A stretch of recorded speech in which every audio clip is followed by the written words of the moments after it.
Emva kokubambezeleka isikhathi eside iSABC isebenza ngaphandle kwebhodi, uMengameli wezwe uCyril Ramaphosa ugcine eliqokile ibhodi elisha elizobhekela ukusebenza komsakazeli womphakathi. Inhlangano ebhekele ukusebenza kwabezindaba kuleli SANEF ekwamukelwe ukuqokwa kwaleli bhodi. We should learn a lesson there that for a key institution such as the SABC, it cannot afford to stay without a board, and we merely accept that such responsibilities will be deferred to the CEO. And I think both of us sitting here and knowing what's happening, particularly around media houses across the world, the SABC itself being as huge as it is and being as important as it is to South Africans, I think it's a lesson, and we hope that the president or whoever is the president in the future can avoid such.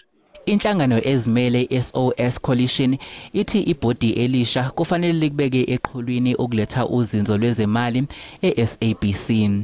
The GCEO actually highlighted that there's about 20 business plans that need to be passed. So that would also be a priority, because those business plans would actually, aid the SABC to become more financially stable. And, financial stability of the SABC is actually critical at this moment, given that, in the previous year, the Auditor General highlighted, that, the SABC might not even continue to exist